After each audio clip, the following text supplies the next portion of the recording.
Now, here is the voice of the working class, Rick Smith.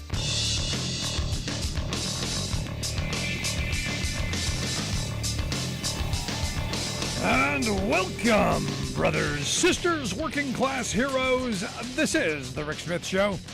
Thanks so much for being here today on the big program. Lots to get to, lots to talk about. Thrilled, happy to be back in the studio. Had a couple of great days in Boston at the American Federation of Teachers convention. Great time meeting teachers from across the country. Some 3,000 educators, paraprofessionals, nurses, aides, all those folks coming together to talk about, hey, how are you going to move your union forward? How are you going to help children? How are you going to help protect the most vulnerable? It's a pretty incredible event. Good on them. I have hope for big things coming out of that. But, you know, when you go into those environments, it's always chaotic. It's always, well, it's always fun. And we had a blast. And I want to thank Randy Weingarten, president of the American Federation of Teachers, for the invitation and having us there. It was a great event. Let's start off with the big story today. Evidently, big report coming out about the Uvalde shooting. And in talking with the teachers and people who work in schools and look at people who work in places where people congregate. This is one of the big issues. How do we keep people safe? How are we going to ensure public safety? Uvalde kept coming up because of the failures of the police. We find out today from this report, there were nearly 400 police officers at that elementary school in Uvalde. 400 to confront the one gunman with an AR-15. One. And what they found that law enforcement failed to adhere to their active shooting training. They failed to prioritize the safety of saving innocent lives, those children, because they also said, hey, had they acted sooner, lives would have been saved. But they put their own safety over that of those kids. And go, yeah, that's for the vast majority of people, that's human nature.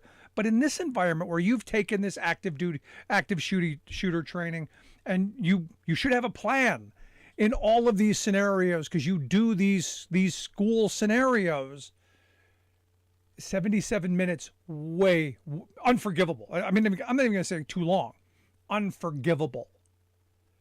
And the reality is this is where the right has the upper hand in argument. You know, well, if those teachers would have had a gun, to a person, every teacher I spoke to, and I did not find one who said, yeah, I think I would take on someone with an AR-15. They all said the same thing. You know, someone with a little pea shooter is not going to take on someone with a weapon of war. Look at all those 400 police officers in full gear with the proper gear to be able to take this on. This is the training. 400 of them, armed, body armor, all the gear necessary, and still fail. You think the elementary school teacher is gonna do that? The answer is no. Now, while we were at the convention, they held a panel with gun rights activists. We did have an opportunity to sit down with Sarah Lerner from Teachers Unify to talk about her organization and her experience in what for her was one of those situations. She's a high school teacher at the Stoneman Douglas High School in Parkland, and why she started her organization and what the thoughts were. But they had a panel where they talked about, hey, what are the ways forward? And what President Biden just signed is a half step towards getting to where we need to be. And look, it's what you need to do. I'll tell you, teachers are on edge. Some of them are, putting on the proud face, we just have to muster forward.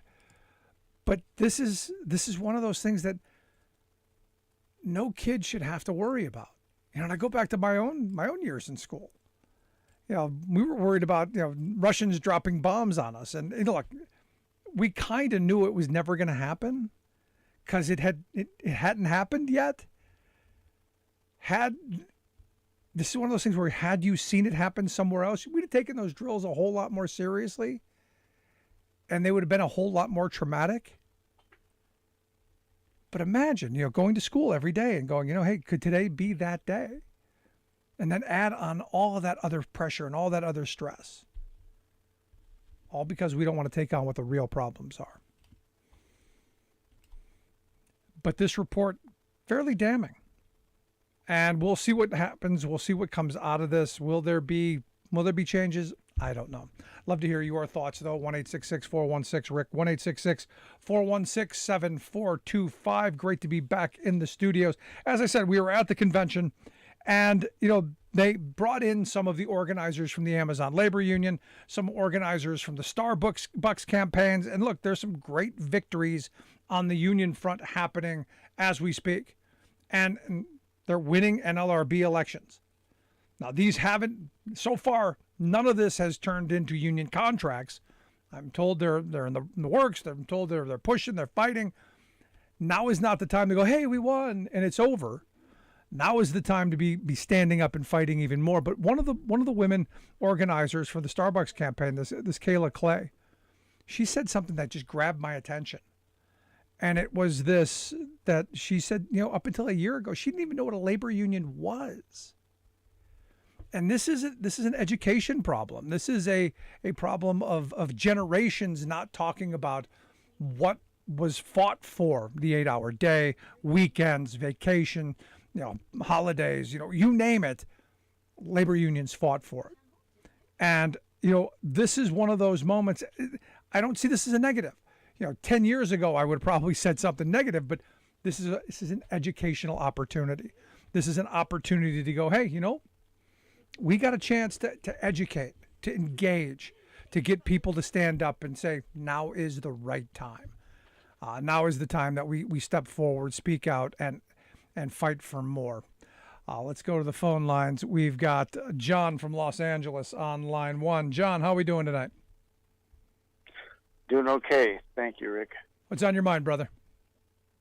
Well, the Uvalde police really let down those kids, and they let down the parents, and they let down everybody else.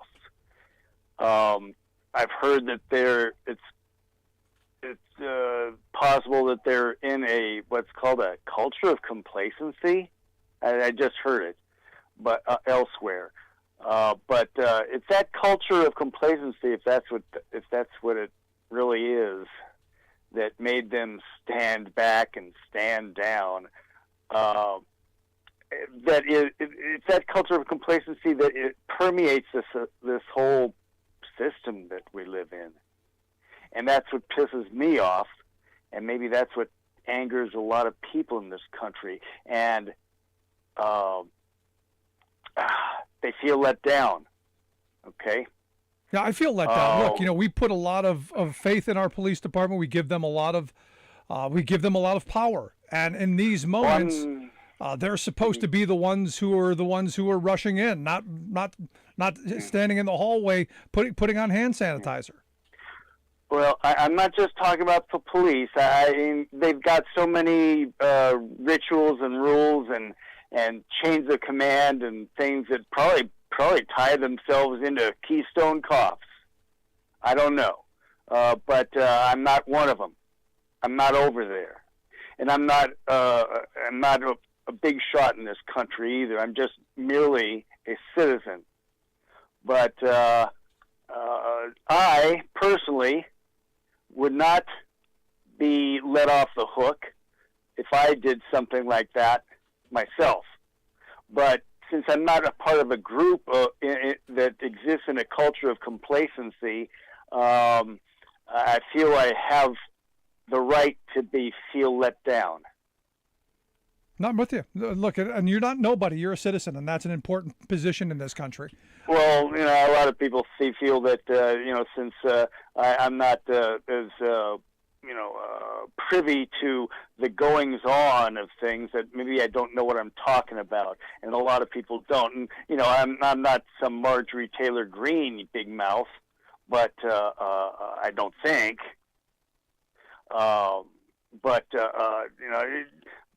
People in power need to show the right stuff for the rest of us to follow.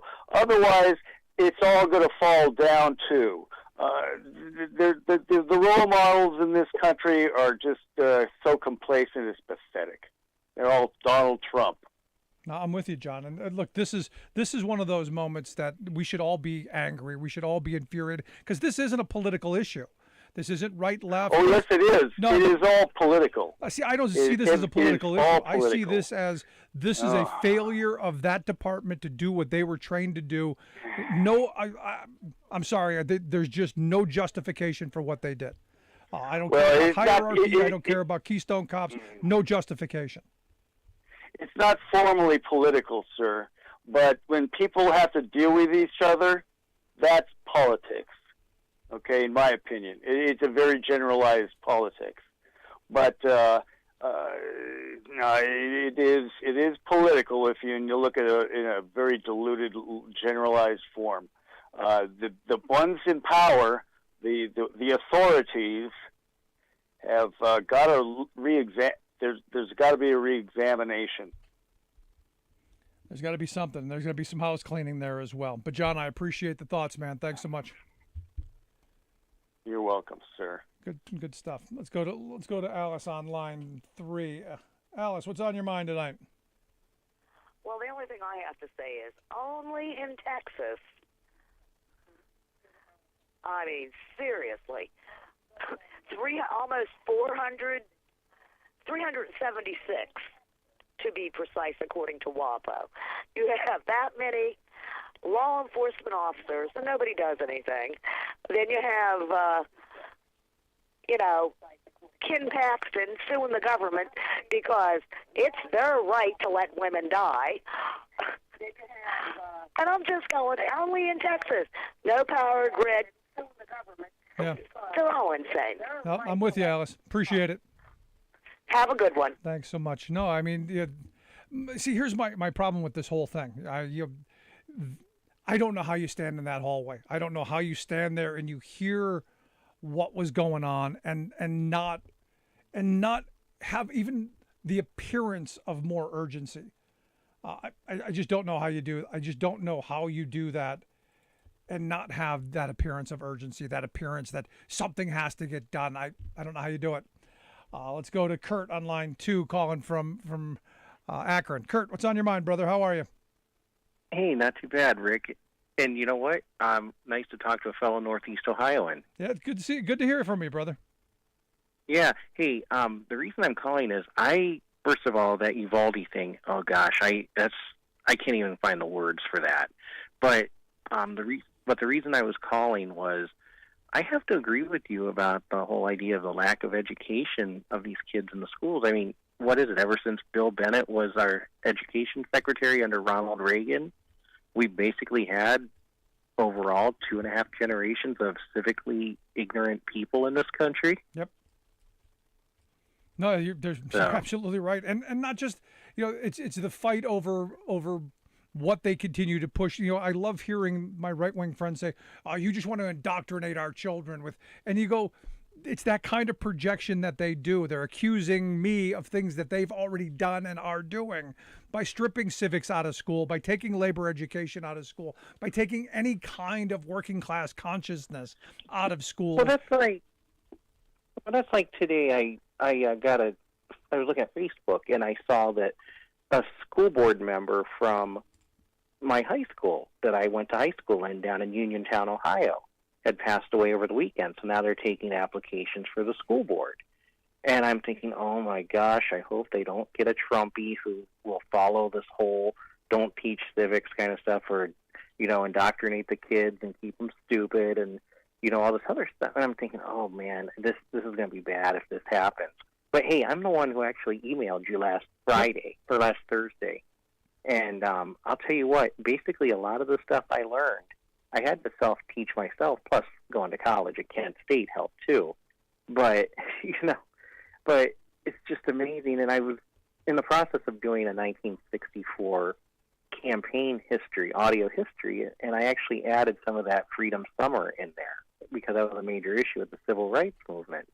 And I'm sitting there listening to this stuff, and I'm thinking, this is stuff people need to listen to. This is stuff people need to know, because what else is going to happen in the future if we have people who, gosh, just think if we lose people's rights to vote in this country with that whole Supreme Court the Moore case from North Carolina, yeah.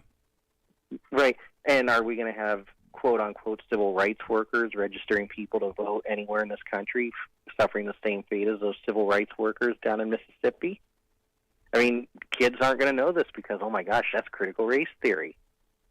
No, in fact, we just had a listener call in the other day and say, look, I went through school here locally where I live, and she learned nothing about the civil rights era, didn't learn about Selma, didn't learn about any of the things about slavery. She knew nothing, and was just distraught as she was learning this stuff that, hey, I never knew any of this stuff. And the sad reality is a lot of folks unfortunately have no idea of what our history is. So when you start presenting what actual history is, now it seems like an agenda, and that's a problem where we are. And to listen to Lyndon Johnson behind the scenes talking to J. Edgar Hoover, Bobby Kennedy, Senator Eastman, all these people down in the South and in the government at that time, the parents of those 3 young men who were killed. Oh my gosh, that stuff makes your bones shake. I swear to gosh, you get a chill down your spine listening to that stuff. Yeah, back in 2015 we need to know. Back in 2015, we did a civil rights tour where we went, all through the southern U.S. and wherever they treated black people poorly, there's now an institute, there's a museum, there's a tourist trap to get you in there to spend your money to go, hey, look how bad we were to people. And some of the places were, really, difficult to go through. I mean, the images that they showed, in fact, the curator would come to me and say, you've got kids with you. Here, we're going to take the kids off into a different section while you go through this, because it's some pretty ugly, pretty nasty stuff. And thank goodness for the curator for doing that. My dad would have made us go through the pretty ugly stuff just to make sure that my kids were, they were small at the time. That's now, but them being 13 and 16, yeah, now I would take them through. But when you're talking 5 and 7, no, we're not going to do that. Right. And I'll tell you what, though, if you really want to get chilled and know what's going on, Kent State actually has a walking tour of the events leading up to the shooting on May 4th, 1970, through the May 4th Visitor Center. Yeah, I've been on the campus. In fact, I've been thrown off the campus. I've lived on the campus myself for a year and a half.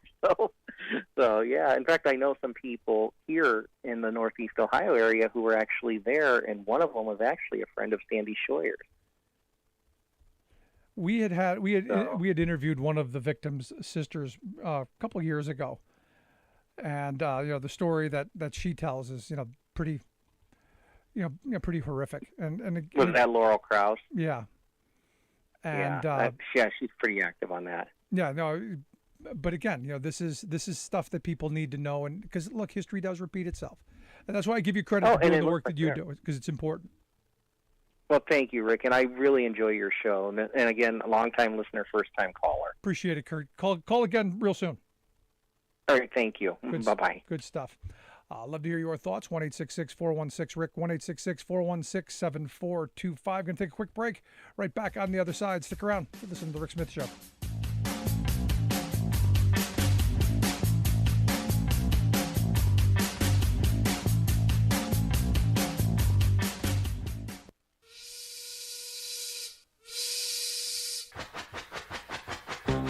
If you're a fan of the show, you've heard our labor history in 2 segments, and you can hear them on the radio pretty much anywhere in the U.S. Labor history has never been more important than it is right now.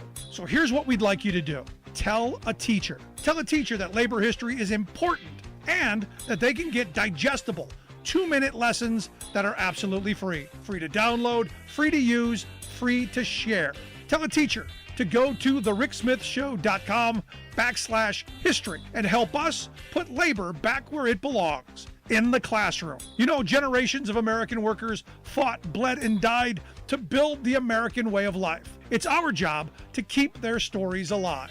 Go tell a teacher that we're here to help them do just that. Find us at thericksmithshow.com/history today.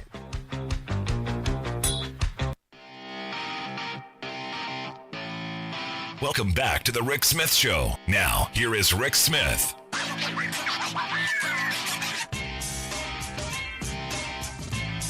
So, time's running out on the climate change front, and thank you, Joe Manchin, for looseying the Democratic Party once again, and looseying, Joe Biden's agenda. Because look, there's a short window left from what we're being told to do something on climate change, so that our children's children don't look back at us and hate us as they literally fry. Interesting story coming out of Sky News today over in the UK. They are citing a military source that's saying that the UK Royal Air Force, they're grounded. Grounded Air Force. And again, I don't know how you have an Air Force when you can't get the little birds off the ground. Turns out it's the largest Air Force base. It's the largest base where the little birds take off from. Shut down because the runway has melted. Runway's melted. They can't take off. Runway melted because Europe's going through a major heat wave, and what they're calling an unprecedented heat wave throughout France and the UK, going to top national temperature records. I guess easily they're saying potentially killing several thousand is what they're also saying. They're saying that scorching heat is moving north into more vulnerable regions after basically just decimating Spain and Portugal. So, hey, fun, especially for the poorer countries, the people who can't afford to be in air-conditioned or in temperature-controlled areas. Yeah, good fun for the future. And again, as we do nothing, as we continue to do nothing, because we're good at doing nothing, you have people like Mitch McConnell, you have people like Rand Paul who are, doing their thing. Rand Paul is all upset that Mitch McConnell has made a deal or agreed to some deal with Biden over this anti-abortion judge that Biden is now pulling the nomination front. Because if you remember, Biden and McConnell had made some kind of a deal to Biden would get what he wanted. McConnell would get his judge because McConnell's all about the courts. Evidently, Biden got a little bit too much heat from us. Rightfully so, what we should be doing. Now, Mitch, let's not forget Mitch McConnell is holding up the country on the CHIPS bill. The CHIPS bill that would help us, in our vital infrastructural needs. All those cute little chips that go into our smart things, like the bombs that we need, supposedly, and all of our phones and all of the things that make our cars run. Evidently, we can't have that CHIPS bill until Mitch McConnell is certain, absolutely certain, that drug prices are not going to go down because, hey, pharmaceutical folks want to make sure that their profits are well taken care of. So if Mitch McConnell doesn't get his high drug prices, we don't get chips, and inflation keeps where it's at because we don't get the productive capacity to make things here at home. Yeah, welcome to America, where Mitch McConnell, who's still in the minority, still controls things. Thanks, Joe Manchin. Back after this.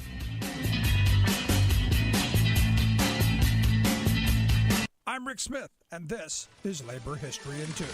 On this day in labor history, the year was 1969. That was the day hospital workers in Charleston, South Carolina, won union recognition. The 113-day strike reflected all the broader social issues of the day. Led primarily by black women, the strike at the medical college, Charleston County, and several other hospitals intersected civil rights and racial and gender discrimination on the job. Jewel Charmaine Debnam notes that women like Local 1199B President Mary Moultrie, Naomi Watts, and others were essential to the strike, not only as daily participants on the picket line, but also as leaders of the local movement establishment. For months, strikers marched, walked picket lines, clashed with police, and held vigils demanding their right to organize. They defied injunctions and endured hundreds of arrests, nightly curfews, and confrontations with state National Guard.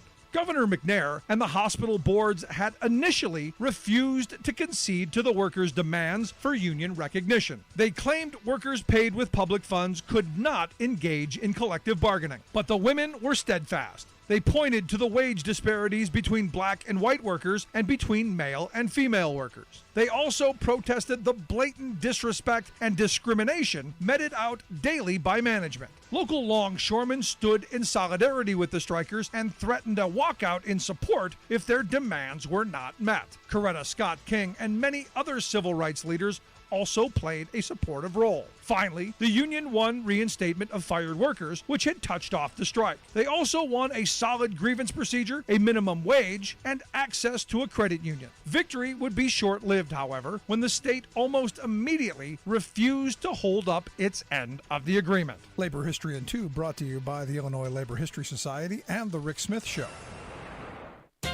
How about Ron DeSantis? The Florida governor is the new darling of the right-wing media, funders, and other establishment powers who are pushing him to be your next president. Ron DeSantis is the new Republican Party, gushed one arch-conservative media maven. That's odd, since what characterizes Ron's tenure and is causing a collective swoon for him within the rightist hierarchy is his big government authoritarianism. Only recently, these same so-called conservatives said such use of government power was evil. But here comes DeSantis, who puts the bull in bullying, bellowing culture war hooey, demonizing immigrants, fabricating claims of voter fraud, promoting COVID lives, and so forth. Then he imperiously asserts government power to bully local communities, workers, the poor, Florida's environment, truth, fairness, honesty, and democracy. Consider one of his recent maneuvers to overturn the people's democratic will. Like most other Republican-run states, DeSantis' Florida keeps trying to block African Americans from the polls. In 2018, however, Floridians themselves rebuked the suppressors by approving a ballot measure to expand the electorate. A whopping 65% said yes to eliminating a vindictive lifelong ban on voting by ex-felons, people who had served their time. This long overdue measure of simple justice re-enfranchised about 1.4 million former felons. But wait, DeSantis had old Jim Crow up his sleeve. In 2019, he rammed a technical gotcha into state law, preventing former felons from voting until they pay in full all court fines. These fines can run thousands of dollars, so DeSantis' new law created a partisan poll tax to price a big percentage of these voters out of Democratic participation. This is Jim Hightower saying, remember, he's the new Republican Party.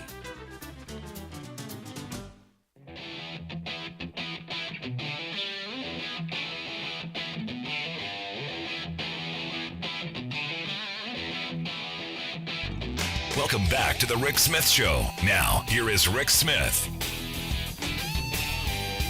So looking forward to the... I'm guessing this is the finale of the January 6th committee. Maybe there might be possibly another. Who knows? Who really knows? There could be a sequel. For all we know, could be a sequel. But Thursday, there's a big one, prime time. This could be the explosive one. And here on the program, we will be airing live whatever it is that is going to happen on that day. So we're going to make sure that we do that. We will start early on our webcast and run right into our normally scheduled radio time, but this gonna be a big day, I think. This Matthew Pottinger, a former National Security Council member under the former guy, set to testify. This should be interesting. Anyway, here to share some thoughts on the big prime time event, I've asked our good friend Will Bunch to come talk with us. Will is a national columnist over at the Philadelphia Inquirer. He's got a new book coming out, so you're going to want to look forward to this after the ivory tower falls. Looking forward to taking a look at that and getting a copy of it for myself. Maybe Will will even scratch his name somewhere on it. Will, thanks for taking time for us. Hey Rick, thanks for having me. I appreciate it. So let's go to this Thursday big to do. Thoughts? It's prime time. They got to go big. This committee, they've been very media savvy. I particularly think back on the whole Cassidy Hutchinson thing, because the way they handled that by not announcing it to the last minute and making her this kind of secret witness. They really, they're really good at drumming up public interest in these hearings and suspense and, and I'm all for it. I've been covering politics. I started working as a full-time journalist in 1981, the first year of Ronald Reagan's presidency. So I've seen 40 years of how the Republicans have turned politics into a show. And this is why I think this is all Liz Cheney. I don't think any Democrats have any part of this show, of this presentation. I think it's all her. I think it's the right-wing media playbook that she's pulled out and say, "Oh, dummies, over here, this is how we do it." And I think they've done it masterfully. I think so too. The only one concern, and I'm not the first person to raise this with Liz Cheney, is, her single-minded focus is on bringing down Donald Trump, which is great, right? We all want to bring down Donald Trump, but there are other issues out there. And so, for example, the committee has not been particularly good at going after the whole Clarence Thomas, Ginny Thomas angle. And they haven't gone after the money. The first thing I said, I want to know who funded all of this. I want the billionaires. I want the people who are behind all of these 3% groups, these Proud Boy groups. I want the money. Follow the money. And you're right. Her focus is taking out Trump and saving the Republican Party. Yeah, right. So there's other things that would look bad for the Republican Party that aren't directly bringing down Trump. And the Clarence Thomas thing, I think, is exhibit, and the Ginny Thomas thing is exhibit A. And so, but you got to take the good with the bad. On the whole, I think it's great that we've had this committee. I think a lot of it was kind of luck in a way, but I think the Kevin McCarthy, he's got to be one of the worst leaders out there. Kind of botched it from his end and kind of teed it up. It's not a traditional hearing. You can imagine an alternative universe where there was a traditional hearing where there were adversarial Republicans trying to take down these witnesses and cross-examining them. It would have been a totally different type thing. What we're getting is a show, but it's a show that's revealing the truth, in my opinion. Well, no, and this is where you're right. This is where they made a huge tactical error from the beginning to sit this out. I would have never allowed this to go forward without me putting someone on there to question everything. Exactly. And I think this is, the evidence I've seen, it's easy to get cynical and say, oh, nothing, Donald Trump is so Teflon at this point that nothing's going to bring him down. But I'm seeing some evidence out there that these hearings are making a dent with, the small number of people that can be peeled away from Trump. No. In fact, Axios had a report today that they came out with that said in Wisconsin they did a focus group where 10 of 14 Wisconsin swing voters said that they believed Trump should be tried and prosecuted for what happened on January 6th. And in Arizona, they did another focus group where 10 of the 13 said that they believed that he should be prosecuted. So those numbers are moving in a direction where the more that's coming out, the more we're seeing presented, the very best people. Now, what's interesting is everyone who's testified, we're Republicans, we're Trump people, we're the very best people. These aren't hippie liberals. This isn't Eric Swalwell grandstanding. These are people who are around Trump saying this stuff. Republicans are coming around. Swing voters, independents are kind of going that way. Yeah. Of course, it could be a case of be careful of what you wish for, right? This could be teeing things up for Ron DeSantis, who could be a smarter, more dangerous version of Trump. So I'm a little, I'm a little worried about that. But no, but I'm worried about it too, Will. But the reality is look, at some point when you do something wrong, you've got to be held accountable for it. This is one of those things. To me, this isn't right, left. This isn't political to me. This is, you broke the law. This is not how a leader on any side should ever be allowed to act. And if they ever do, they have to be held accountable. This isn't right, left. This isn't Democrat, Republican. This isn't liberal, conservative. This is none of that. Yeah. This guy tried to overthrow our government. which is why the reports that we keep getting out of the Justice Department really bother me to some extent. These reports of how Justice Department prosecutors, for example, seem to be surprised by Cassidy Hutchinson's testimony, that they were taken aback, that they really, to me, even before January 6th, I knew January 6th was going to be bad because you could see what Trump was doing. I wrote a column in late November of 2020 after Trump replaced the top people at the Department of Defense, and the headline of my column was, "Is Trump planning a coup or what?" You could see him doing this in real time, and when you woke up on January 7th, it was clear that we had just gone through an attempted coup and that this was being directed in some, we didn't know all the details, obviously, but clearly this was being directed in some fashion by Donald Trump. And so the fact that, 18 months later, the Justice Department is finally having some light bulbs going off over its head, it's concerning. It's concerning because we're running out of time. Trump is now racing to declare his candidacy for 2024. And, just before I came on your show, Rick, Rachel Maddow had a report and obtained and reported, I think for the first time, on a letter that Merrick Garland sent out to Justice Department staff back in May, giving them guidance. And he basically endorsed the most extreme Bill Barr, Trump's Attorney General guidance from 2020 about the appearance of not interfering in elections. And of course, we all understand on some level there's not interfering in elections absolutely has to be a consideration and has to be thought about every time. But in this case, you have to think about the biggest picture. Can somebody plot to block the peaceful transfer of power in the United States and get away with it? That's the fundamental question here. And for me, it should be a no-brainer for Merrick Garland and his team. And, I'm just very concerned. I do think at this point, and because of the good job that the January 6th committee has done in both getting the facts out there and doing it in a way that, as we just discussed, clearly I think has affected public opinion to some degree. No, it's been compelling. It's been bombshell after bombshell after bombshell of. So the facts are out there. Public opinion is come around very strongly to the side of doing something.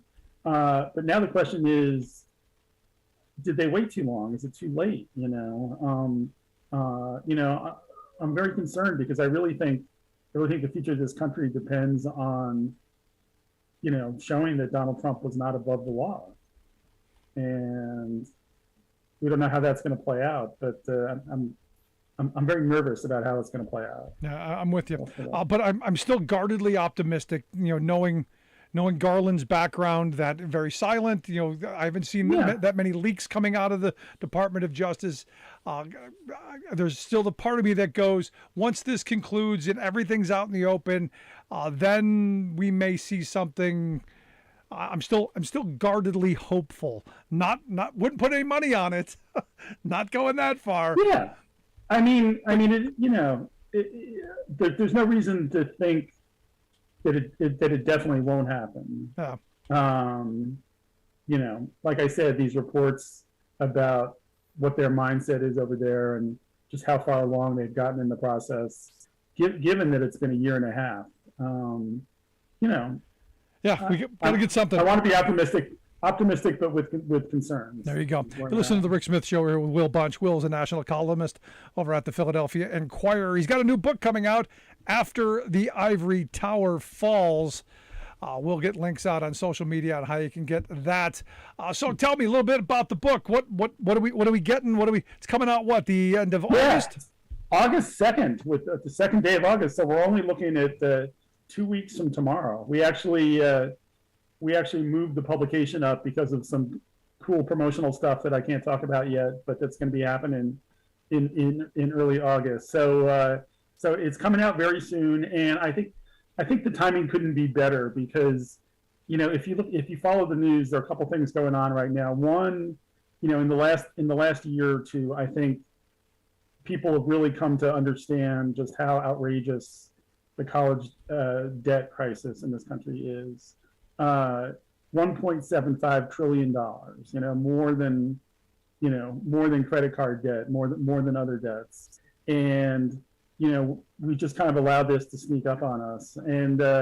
And so between now and the end of August, President Biden's going to have to decide whether he's going to keep a promise that he made during the 2020 campaign to eliminate at least $10,000, which will help. It won't go all the way for a lot of people, but it will help certainly.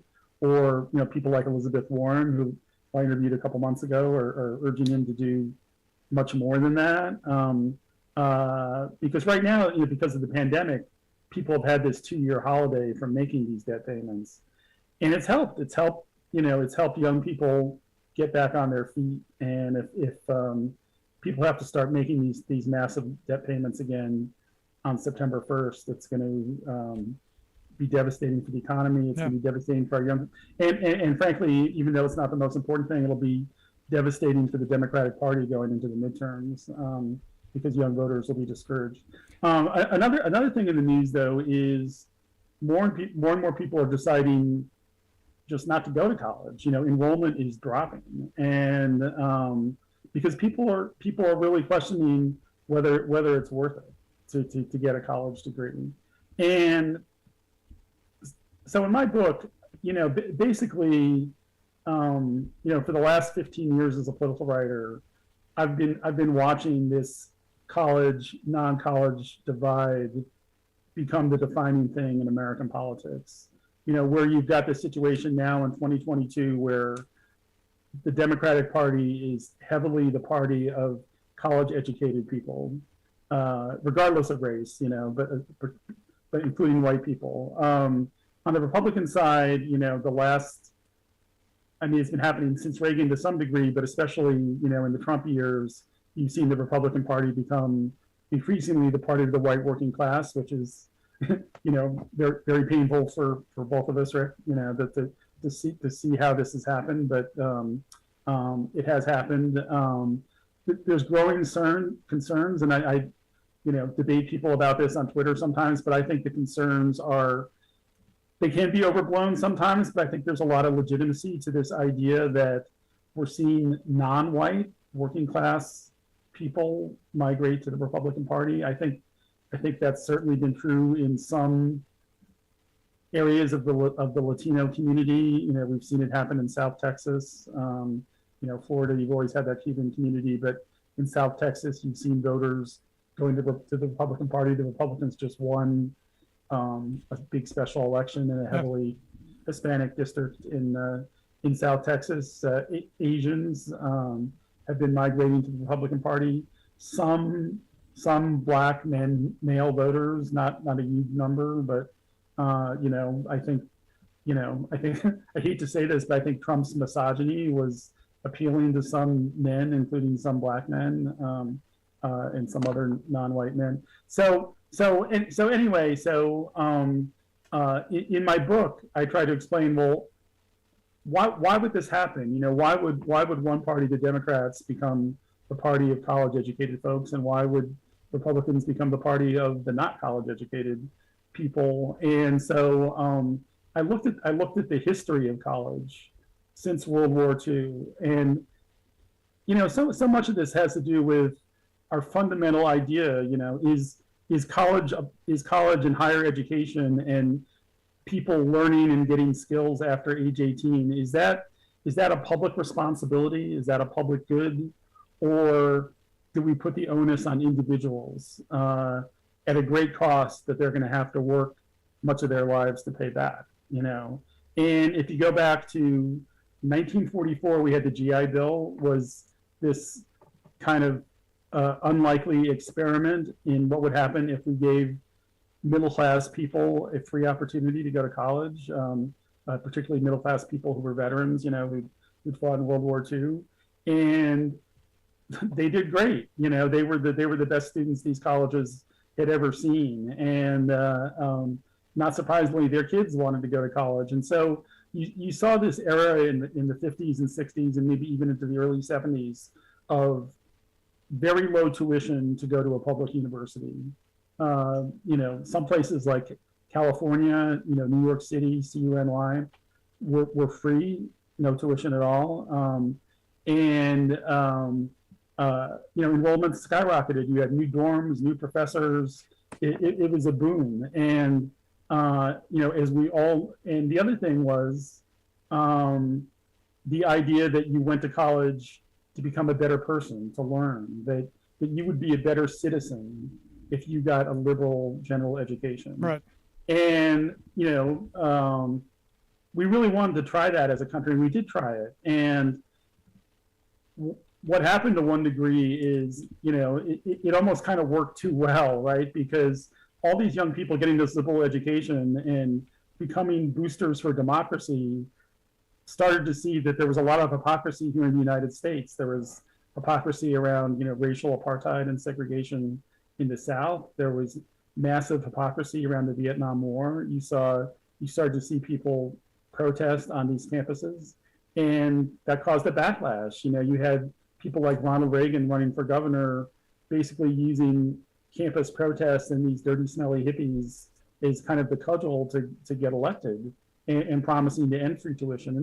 And that's what happened. That became the philosophy of the conservative movement, that college should be privatized, that all education they believe should be privatized. Well, yeah, and it's interesting. It started with college because that's where the protests were, and that's where you had less of established tradition. It's interesting to see in the last couple of years, they're really moving that into K through 12. One thing, and I'm getting a little bit maybe ahead in the story, but one thing that's really fascinating that I looked into researching the book is, so the George Floyd protests of 2020, people don't realize to what extent that was really a revolt of the college educated. Some academic people did studies of who were marching at these George Floyd protest marches. And it was staggering the degree to which people were college educated. I think it was about 80% at some of these protest marches were people with college degrees. And, the white college educated, that you had a much larger white component in these protest marches than before, but also even among African Americans, actually a majority of the people who marched were college educated. And I think on the right, people made the connection between the fact that better educated people are the biggest boosters for diversity, are the biggest people fighting for equity. The people who are out there fighting to end systemic racism, the people out there fighting to undo police brutality, are people who are better educated. And so the answer that they come to is destroy education. I got it. Yeah, I mean, that's where that. I hate to be that simplistic, but that's what you're seeing. That's Ron DeSantis' driving force, and it started with banning CRT, but it keeps going farther. And if this Doug Mastriano is elected governor here in Pennsylvania, he wants to cut the taxpayer contribution for public schools in half. He wants to take it from $18,000 a year per people to $9,000 a year, the level of Mississippi. Yeah, no, I say it all the time. If he wins, we're immediately Alabama, Mississippi, the worst of both worlds. Yeah, and he's extreme, but I think that's the growing attitude out there, that give people money so they can send their kids to religious schools or so they can homeschool them, and the public schools can fight for themselves with hardly any money. I mean, you're talking Hunger Games type stuff. No, I've been saying this stuff for years, Will. This is not news to my audience. This is stuff that I've been warning people for years that this is coming. But the book, After the Ivory Tower Falls, we'll get links out on social media. How you can check it out. You got to come back and give us more on this book when it's released, and we can do the right and proper promotion of it. Yeah, Rick. No, first week in August. Bring me back, and we'll get it going. Good stuff. Will, I appreciate the time. As always, great stuff, my friend. Thanks for having me. I enjoyed it. Good stuff. Our good friend Will Bunch. Make sure you check out the work that he does there at the Philly Inquirer. Gonna take a quick break. Right back after this. Stick around. You're listening to the Rick Smith Show. We're working people. Come to talk.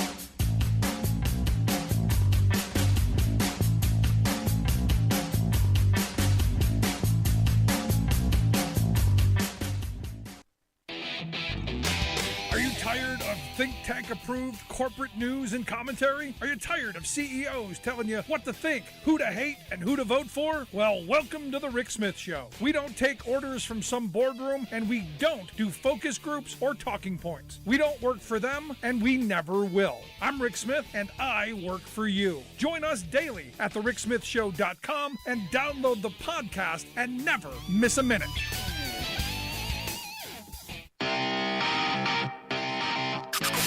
You're listening to The Rick Smith Show, where working people come to talk.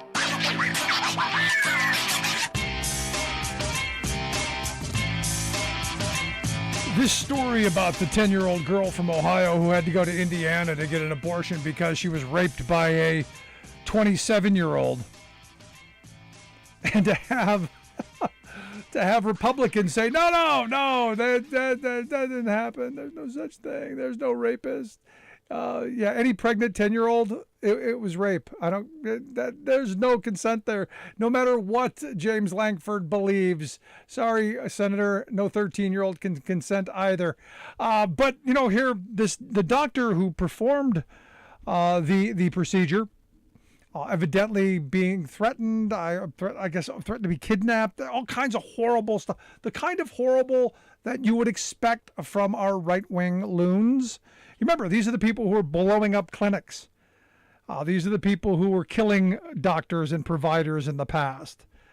And the thing is how did they find out who the doctor was? What about the privacy of the patient and the doctor? Yeah, no such thing in con land. But evidently, OBGYN doctors across the country are raising money. They've raised, I guess, close to $100,000 for this doctor. Because seriously now, she is going to need around-the-clock security. She's going to need a security detail. She is going to need...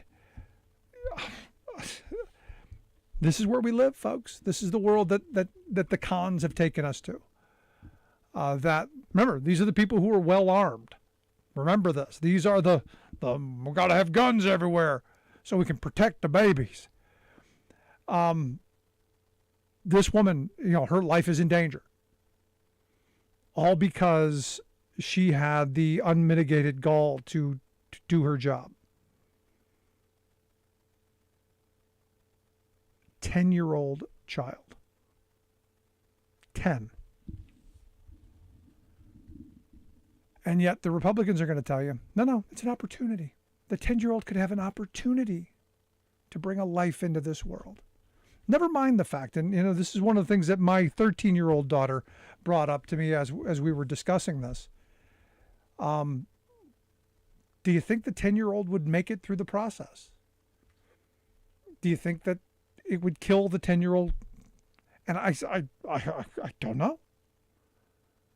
I'm sure smarter people than me would figure this out, and I'm sure that this doctor who was under attack probably thought better of it.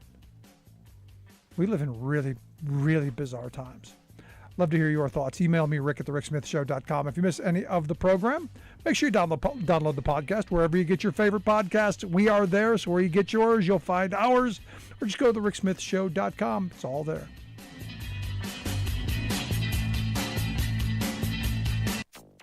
We do see water shortage, we see severe agricultural impacts, we see very severe ecosystem impacts with the risk of extinction of native species and so on. Spain and Portugal hit with driest climate in more than 1,000 years. Yes, summers are getting hotter, longer, and more dangerous in the United States. Plus, this is extremely bad news. Deforestation in the Amazon rainforest hits new all-time record high. All of that extremely bad news and maybe even worse, all straight ahead. From BradBlog.com, I'm Brad Friedman. And I'm Desi Doyen. Stand by for 6 minutes of independent green news, politics, analysis, and snarky comment. Wait, what? The Supreme Court ruled that the Environmental Protection Agency does not have the authority to protect the environment. So what is their job now? It's going to look at the environment and be like, oh, shit! All right, that was a good day at work. You guys want to get some drinks? That's about it. This is your Green News Report. Okay, Desi Doyen, I guess this is what suffices for some good news today? Yes, global crude oil prices have fallen over the last month, and U.S. retail gas prices are finally reflecting it. AAA reports that retail gas prices, the primary contributor to inflation, have fallen across the country after the July 4th holiday. The national average has dropped 34 cents in just the last month. But don't worry, ExxonMobil is still on track to post more than $18 billion in pure profit just from April, May, and June alone. That's good news. They're continuing their record profits off the back of, well, American consumers and consumers across the world. Nice going, Exxon. And since Republicans falsely blame President Biden for high gas prices, surely now they will credit Biden for the drop. Oh, I'm sure they will. Meanwhile, the climate crisis that is caused by burning fossil fuels continues. Dangerous heat waves are engulfing parts of China, U.S., and Europe this week, with hundreds of cities hitting record or near-record triple-digit high temperatures, which is especially dangerous and deadly in regions that don't have widespread air conditioning. Globally, heat wave-related deaths have quadrupled since 1990. Wow. And yes, here in the U.S., summers are becoming hotter, longer, and more dangerous. That's according to a new analysis by the nonprofit research group Climate Central. Heat waves are arriving earlier in the year and are more frequent and more intense. In more than half of the cities analyzed, extreme heat days now arrive at least a week earlier on average than in the 1970s. In 2021, the western U.S. was 4 degrees hotter than it was in the 1970s. In Reno, Nevada, summer temperatures have risen 11 degrees Fahrenheit on average since 1970. Man-made global warming is to blame, but also urban sprawl, which has expanded heat-absorbing asphalt. All of that heat energy also increases extreme weather disasters like droughts, hurricanes, and wildfires. Well, I think this summer we don't have to convince anyone about how terrible it's getting. It has been so hot across so much of the country. Maybe the upside, people are beginning to understand the consequences of their actions. In Europe, a new study finds that Spain and Portugal are seeing their driest climate in at least 1,200 years. The researchers say that a weather pattern that blocks storm fronts, known as the Azore High, has tripled since 1980 because of man-made climate change. The historic drought has severe long-term implications for food production, tourism, and potentially even worse. That's according to climate researcher Carl Friedrich Schlussner on DW News. We see fundamental shifts in the climatic conditions as a result of global climate change. In this regional context, it means if we don't manage to prevent the worst impacts of climate change, they might turn into deserts. They might turn into deserts. Well, at this point, maybe we deserve it. In other news, deforestation of the Amazon rainforest in Brazil has hit a new record high, according to the Brazilian Space Agency. Satellite images taken between January and June show 1,500 square miles of forest has been destroyed in the last 6 months. Deforestation has surged under the right-wing administration of Jair Bolsonaro, and this matters because climate scientists say preserving the Amazon rainforest is crucial for combating the climate crisis. Yeah, in fact, the Amazon rainforest used to decrease carbon in the atmosphere for the first time, I believe. Last year, the Amazon emitted more carbon dioxide than it absorbed. Yep.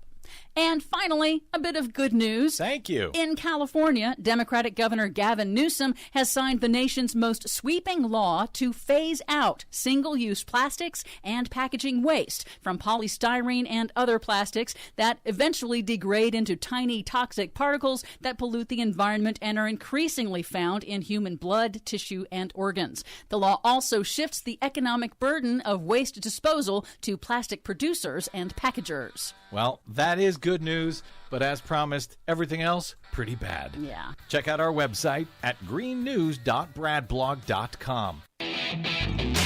Are you tired of think tank approved corporate news and commentary? Are you tired of CEOs telling you what to think, who to hate, and who to vote for? Well, welcome to the Rick Smith Show. We don't take orders from some boardroom, and we don't do focus groups or talking points. We don't work for them, and we never will. I'm Rick Smith, and I work for you. Join us daily at thericksmithshow.com and download the podcast and never miss a minute.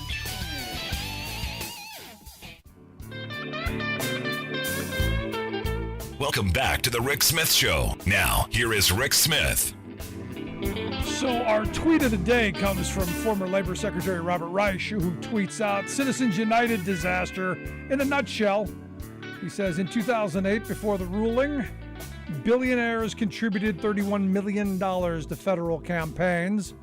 In 2020, billionaires contributed $1.2 billion. He says that's a 40-fold increase.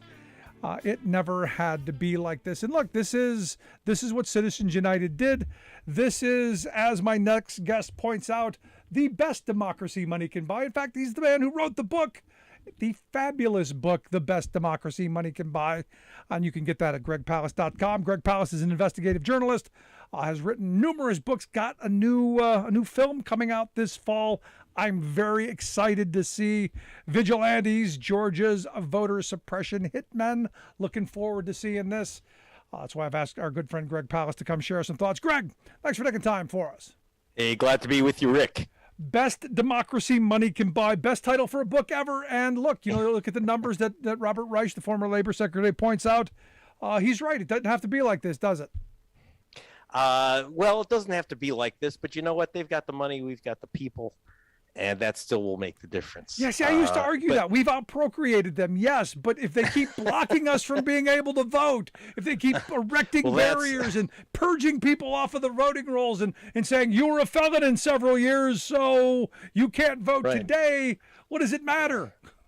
Well, actually, isn't it interesting that they have to steal the elections? That's very, very important. I mean, you got to give an up to America because our elections get stolen. And I know you can't say that. I got to be very careful when I say stolen election. You could get pulled off the air by YouTube or you're not going to get me banned. Things. You're getting me banned. Right. So I have to say so instead we use the polite term voter suppression, which is a fancy term for screwing people out of their vote, mostly black people, young people, and other people of color being blue. And so I just came back from Georgia, and your condolences are accepted. I spent a month sweating and uncovering the latest in deep evil. We'll use that term vote suppression because we can't say stolen election. Vote suppression. And there's a new voting law in Georgia, which has got a lot of attention, called SB 202, signed by Brian Kemp, the governor. But what I've seen zero national coverage of, nothing, is the worst part of the bill. There's this hidden little thing that says that any voter in Georgia can challenge the right of any other voter in their county to vote. And the challenges can be unlimited. Now, okay, what does that mean? It means that I, Greg Palast, can say, don't let Rick Smith vote. I challenge his right to vote because I think he's not really a proper voter. And so are they using this? Well, I can tell you right now that I met with the champ, the woman running for GOP vice chair of the Georgia party. She's a GOP official. These are not government agents. These are all individuals.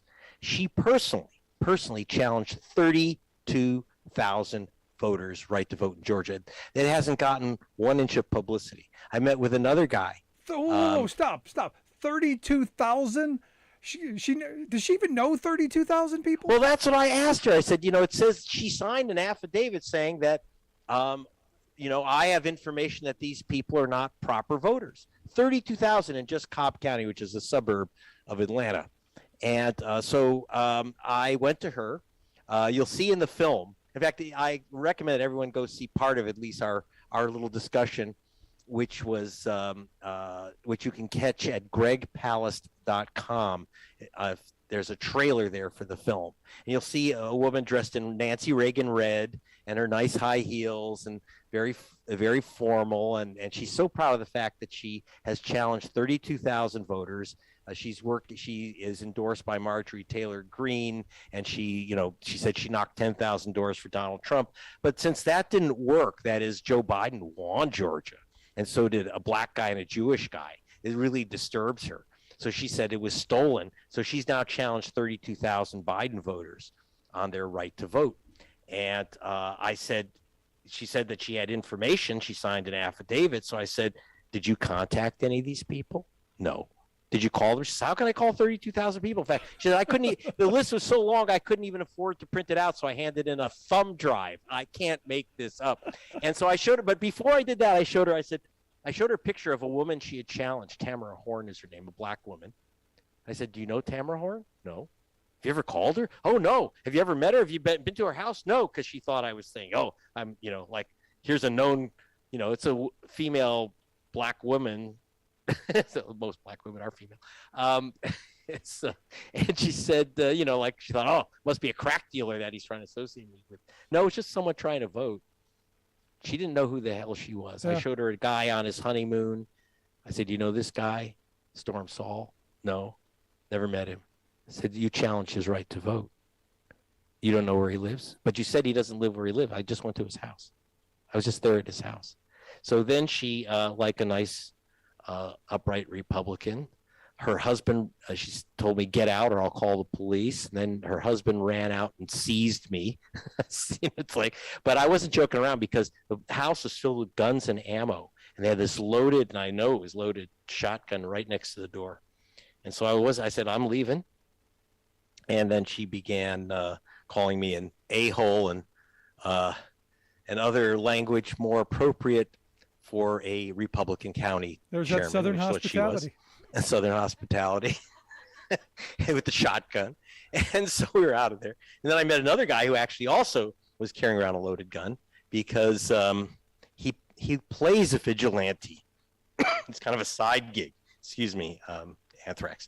But he plays Doc Holliday, a vigilante. You remember the Wyatt Earp's vigilante partner at the OK Corral? Yeah. And he was telling me this great story. His Doc Holliday's his hero. So he said there was this one incident where, because he's a Georgian, where he went to a watering hole where he liked to swim. And there were 3, as he says, African-American boys. I looked it up. They were Union soldiers, African-American Union soldiers who were bathing in the lake. So Doc Holliday shot them dead. And he said, but then he said, he's a really classy guy. He's a good guy. He's a really classy guy. What he didn't expect is he had actually also, he didn't shoot him, but he did challenge several African-American soldiers who'd been, assigned out of Georgia. So they asked for absentee ballots. So he challenged their right to vote, including a guy, Major Turner, who I met here in California. He was assigned here by our commander-in-chief. He's the guy who's designed the latest updates on new special anti-tank weapons that we're sending to Ukraine. He's career military. And this guy challenged his vote. And what was interesting, you'll love this, Rick, when we met this vigilante challenger, he challenged 4,000 people in Columbus, Georgia, 4,000 people. And I said, and I introduced him to Major Turner. I said, you ever met Major Turner? No. Do you know where he lives? No. He lives in this house that you're in right now. And the house that you said he didn't live in. Right. And you challenged his right to vote. And the major said, I was assigned to California by the military. So I asked for an absentee ballot. And you stopped me from getting my ballot. And, the guy was, and then the guy was, flummoxed, of course, but, he wouldn't, and all he asked for, the major, was an apology. And the guy would not give him an apology. And now, this is not just a guy. This is the chairman of the Republican Party in the county, right, who's also very close to Governor Kemp. And he is one of the chieftains of the state party on their state committee. That's what I was going to ask you, because this sounds coordinated. It sounds like there's someone behind all of this. And gee, who could that be? You know, and that's 88 operatives, every one a Republican Party operative. 81 of them, county chairman, state committeemen, etc. They say, "Oh, it's not coordinated." So let me ask you the other side of this, real quick. Yeah. So what's to stop someone say, "Oh, I don't know," anyone, one of the people who have been challenged, from going, every Republican chair in the state, I challenge their vote? Well, excuse me, two things. One, that we don't do that. we don't match suppression with suppression. What we are trying to do is expose it, warn the people. I'm working with Black Voters Matter with Tasha Brown to get the word out to voters that they've been challenged, because most don't know they've been challenged. The way it works, you get challenged. In most cases, what was unusual about the major is he didn't get his absentee ballot. Usually what they do is they send you the ballot, you mail it in, but then they don't count it. The only way you get your ballot count is to know you've been challenged and go into a court-like hearing at the county, at your county board, to prove you are who you are. It's pretty hard if the commander-in-chief has sent you to Ukraine or to Poland or to California because of the war. So this is the game that they're playing. Yeah, I mean, we could do tit for tat, but I suspect also is that they have planned for that. The first thing that they would do is reject those challenges. Now, just so you know, that there's a lot of Republican officials. In fact, most Republican county clerks, not the politicos, but the clerks, refuse to take these challenges at first, which is why it's in SB 202.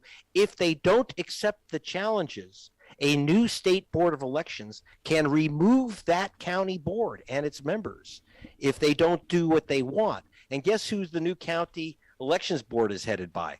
Governor Kemp. There you go. So Brian Kemp has been playing. This is like, and what I'm very worried about, and by the way, you know where these guys got the list? Because, this lady in red, this GOP official and the vigilante, I mean, you may think of him as a joke, but he's the big power in Georgia.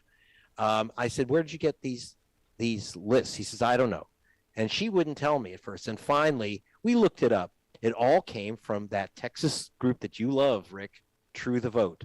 Those are the guys that came up with that goofy film, 2,000 Mules, which proved that the election was stolen from Donald Trump. And by the way, so I actually, and in our film, which will be coming out in the fall, Vigilantes, Georgia's vote suppression hitmen, about Kemp.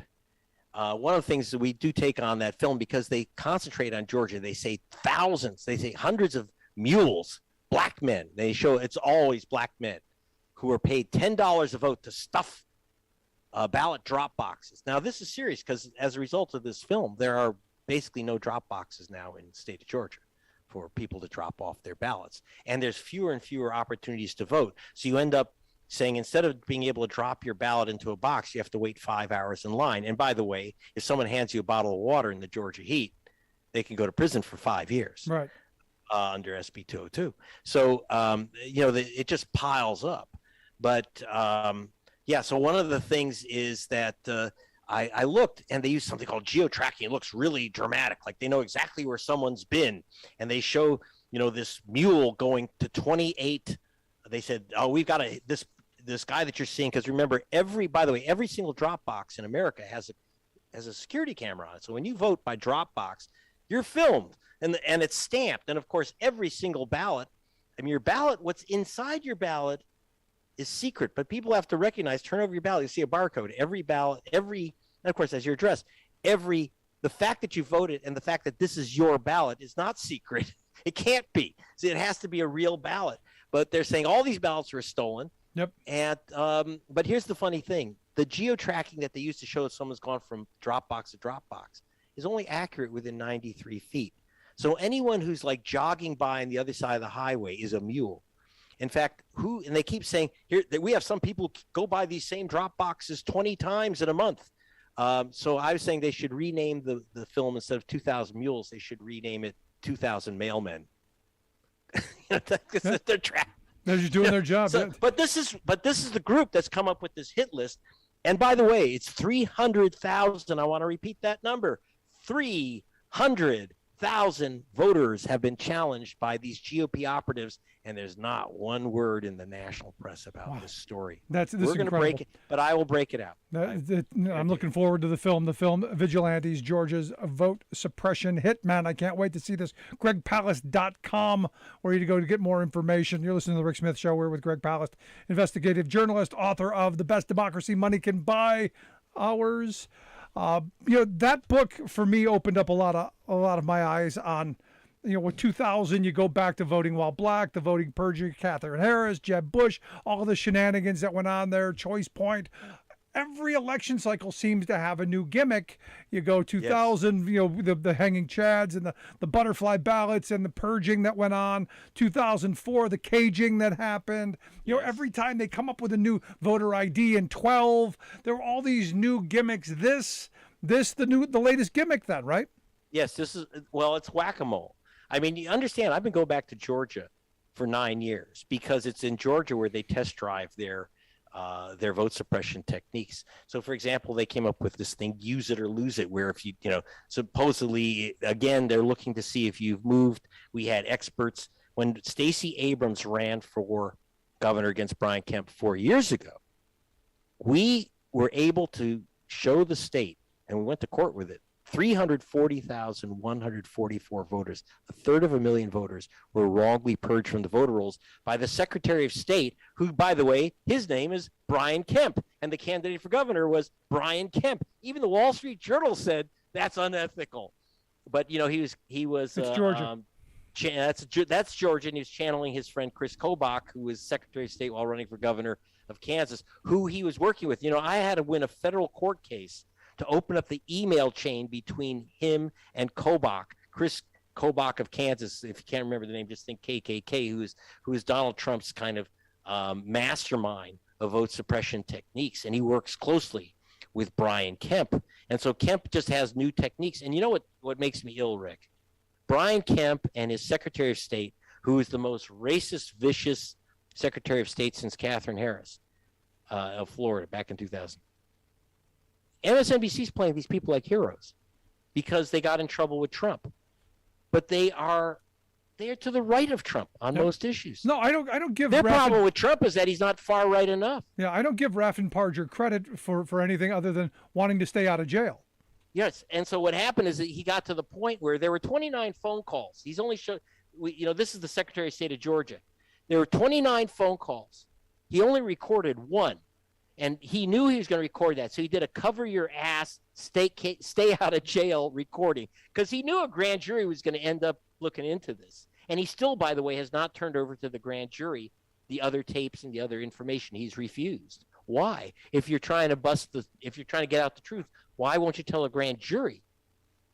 Why do they have to threaten you with imprisonment, which is what they're going to have to do to get the real information from these characters, because they are in on the big steal. And the thing is that they just couldn't steal enough. We went to court against Raffin's Perger and Kemp. When I say we, I was with the NAACP and with Operation Rainbow Push and Black Voters Matter. And we went to court, and we got an order to require Raffin's Perger to explain why our list of 198,000 people wrongly removed from the rolls shouldn't be put back on. He literally locked his office, turned out the lights, and hid inside rather than meet with us, and stalled us till after that election. They still lost. That was the 2020 election and the runoff for the Senate, in which the Democrats won that one too. Because they can't. Here's the good news, Rick. They can't steal all the votes all the time. But if you go to gregpals.com, you can see us chasing the Secretary of State around the state building. But to consider Raffin's Perger or Brian Kemp some type of heroes, it's very dangerous stuff. And they've been getting a pass from the national press, which has Trump derangement syndrome. If Trump doesn't like you, you must be wonderful. Trump doesn't like him because they wouldn't go to jail for him. Yeah. And that's the problem. They didn't find the 12,000 votes that Trump wanted when Trump thought he won by 400,000. And this is the weird part for me. If you thought you won by 400,000, why are you only asking for 12,000? Ask for your 400,000 votes. If you won by 400, you want your 400,000 votes. Well, they also said, he said the proof was that they had 77,000 illegal votes in the drop box in Fulton County, which is, by the way, more than all of the votes in the drop boxes in Fulton County. So in other words, Trump had more than all the votes stolen from him. But even beyond that, you have to look at who is being removed. And for example, if you go to our website, you'll see when I was in 2018, I had the list of people wrongly removed. We tried to warn as many people as we could to try to re-register, but it's too late for most. And there's this woman sobbing, and her 92-year-old grandmother had been blocked from voting. It was going to be her 50th year of voting. Her grandmother's in a walker. I talked to her. So they said she didn't live in Atlanta anymore. I went down the street to their home in Atlanta, and I see the picture of Martin Luther King there at their home having dinner. And I said, did you know King? He's having dinner at your home here. And so obviously she's been at that house for 50 years at least. And she said, oh, well, he's my cousin. He was my cousin. So this is Martin Luther King's cousin that they blocked from voting in Georgia. And that's how Brian Kemp became governor, by stealing the election. And so now you have this thing where, unfortunately, too many Democrats are saying, like Adam Schiff, saying anyone who says that American elections are anything but wonderful is undermining democracy. No. We have had stolen elections, Adam. In 2000, 2004, 2018, Stacey Abrams was dead correct in saying the election was stolen from her. And she cited my investigation for Rolling Stone at the time and the case of Martin Luther King's cousin. It was a straight up steal. And I hate to say it, Adam. No, American democracy is more of a promise than an action. Maybe you live on the West Coast here, and we're all getting tanned and mailing in our votes from the beach, but that ain't Georgia. It's not Georgia. So what's the answer to kind of wrap this up? Where do we go with this? I just saw a story today that there's a group called FaithWorks in Georgia that's trying to link up 1,000 churches across Georgia. Yes. To do this, and they say, it's the first effort of black churches in Georgia to do this, to do formal operations. And I'm going, it's 2022. Shouldn't we have done this already? By the way, the guy, I'll tell you, I'm going to repeat what I said before. They can't steal all the votes all the time. And Biden did take Georgia, and despite removing 198,000 voters illegally, despite every trick in the book, Biden still took Georgia, and Reverend Warnock, who's running for re-election in November, won. He took King's place at the Ebenezer Baptist Church. John Ossoff won as well. I mean, they cannot stop history. They can slow it down. They can block voters. They can pull all these tricks, but they can't steal all the votes all the time. And that's why I'm glad to hear this thing. But of course, they didn't invent faith-based vote protection. It was started by the Southern Christian Leadership Conference at a restaurant called Pascal's. I only found this out because Major Turner, the guy whose vote was challenged by the Republican Party, this career military man, his father was one of the founders of the SCLC, and who had suggested that when they were at this restaurant with Martin Luther King and Ralph Abernathy, that they were founding the Southern Christian Leadership Conference. He said, I think we should move over to the church so that we don't say that the SCLC was founded at a dive bar. So they moved over to the Ebenezer Baptist Church, and the rest is history. And by the way, I asked him, I said, did you know that you were going to change history that night? He said, oh, absolutely. So we're going to keep changing history. That's the only way to do it. There you go. The movie Vigilantes, Georgia's Vote Suppression Hitmen. We'll get links out on social media where you can check that out. GregPalast.com, the website, coming out very soon. Looking forward to that. Greg, as always, great stuff. Look forward to having you back again real soon. Thank you, Rick. Glad to be with you again. Good stuff. Our good friend Greg Palast. I'm going to take a quick break right back after this. Again, GregPalast.com. Don't forget, check that out. Excellent stuff there. Back after this.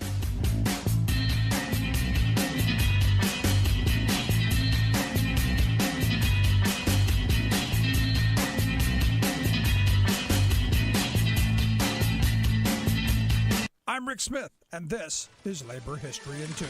On this day in labor history, the year was 1919. That Friday, thousands of workers in the Chicago stockyards walked off the job. A serious union organizing drive had been underway in the yards since June. One of the organizers of the butchers was John Kikulski. John declared it would be a campaign that included workers who were Polish, Irish, Lithuanian, and in fact, every race, color, creed, and nationality. This was an important pledge because earlier unionization efforts had failed to unite the workforce and had often excluded black workers. Yet the years of racial barriers to unionize proved hard to break down. While 90% of the white workers joined the union, black recruitment lagged behind. Tensions between the newly arriving Eastern European workers and more established white workers also simmered. Despite these setbacks, the stockyard owners were alarmed by the success of the union drive. They sent in 300 mounted policemen to disrupt union meetings and monitor the workers' movements. Angered at the police presence, 10,000 workers walked off the job. They returned to work on Monday, but began organizing for a strike. On July 26th, the workers issued their demands to management for better pay and safer working conditions. The next day would be one of the most infamous days in Chicago history. A group of white Chicagoans stoned and killed a black boy who was swimming and had accidentally drifted into a whites-only part of Lake Michigan. For the next week, a race riot engulfed the neighborhoods surrounding the stockyards. 1,000 black families lost their homes to arson. 23 black and 15 white residents were killed. Any hope of racial unity had been crushed, and as a result, the strike failed. Like what you hear? Check out more at laborhistoryin2.com. How about Ron DeSantis? The Florida governor is the new darling of the right-wing media, funders, and other establishment powers who are pushing him to be your next president. Ron DeSantis is the new Republican Party, gushed one arch-conservative media maven. That's odd, since what characterizes Ron's tenure and is causing a collective swoon for him within the rightist hierarchy is his big government authoritarianism. Only recently, these same so-called conservatives said such use of government power was evil. But here comes DeSantis, who puts the bull in bullying, bellowing culture war hooey, demonizing immigrants, fabricating claims of voter fraud, promoting COVID lives, and so forth. Then he imperiously asserts government power to bully local communities, workers, the poor, Florida's environment, truth, fairness, honesty, and democracy. Consider one of his recent maneuvers to overturn the people's democratic will. Like most other Republican-run states, DeSantis' Florida keeps trying to block African Americans from the polls. In 2018, however, Floridians themselves rebuked the suppressors by approving a ballot measure to expand the electorate. A whopping 65% said yes to eliminating a vindictive lifelong ban on voting by ex-felons, people who had served their time. This long overdue measure of simple justice re-enfranchised about 1.4 million former felons. But wait, DeSantis had old Jim Crow up his sleeve. In 2019, he rammed a technical gotcha into state law, preventing former felons from voting until they pay in full all court fines. These fines can run thousands of dollars, so DeSantis' new law created a partisan poll tax to price a big percentage of these voters out of Democratic participation. This is Jim Hightower saying, remember, he's the new Republican Party.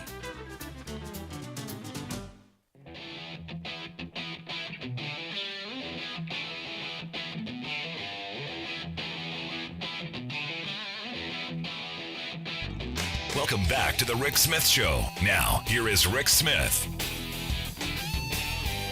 So the folks over at 538 have done some polling of Republican candidates.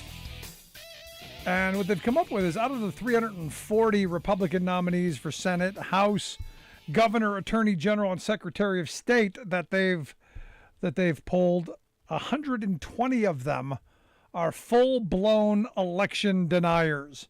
A full 35% complete total. It was all stolen. It was all bad. The Democrats cheated. 120 of them so far.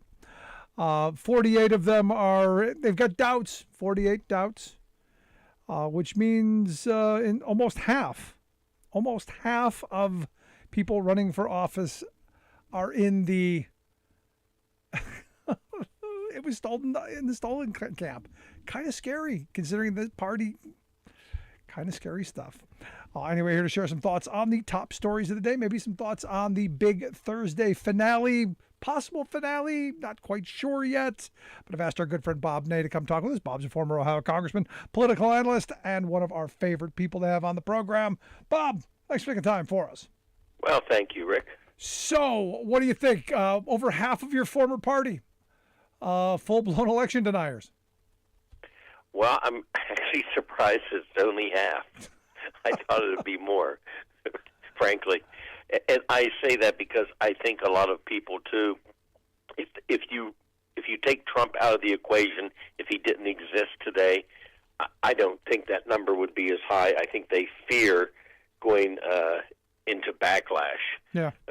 I was asked, when I was in California, I was asked by some people, family and friends, and my family split on a lot of things, but by family and friends about the election, and I went through a lot of things, how elections work, the local boards, etc.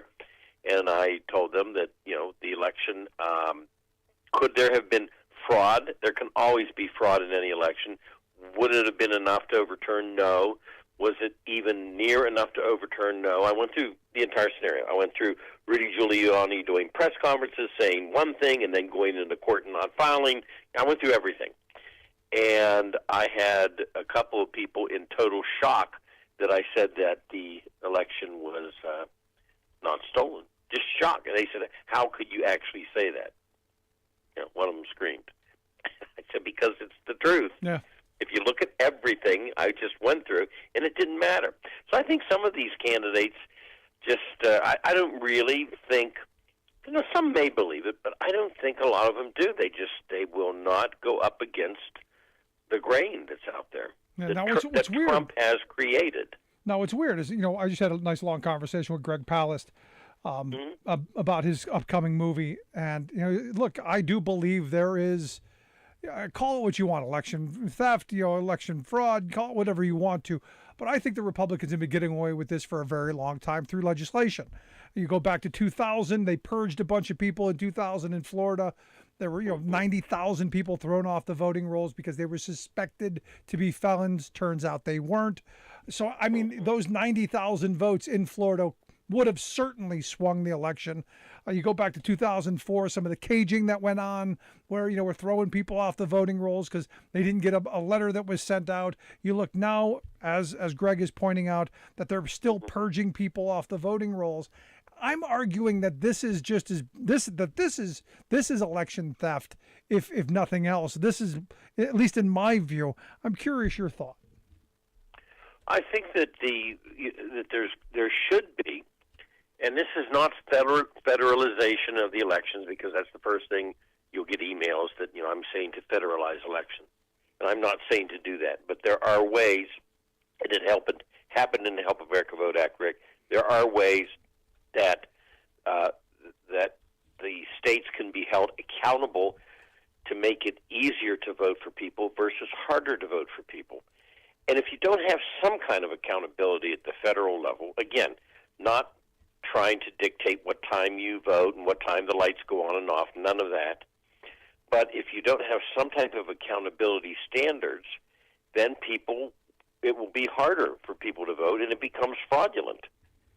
And and we found that out before, and that's one of the reasons in the first round of what I call election changes, which was HAVA, and there needs to be, I think, a second round of election law, and of course we could include also John Lewis's law, the late John Lewis, because there's several ways to look at elections, including through through justice.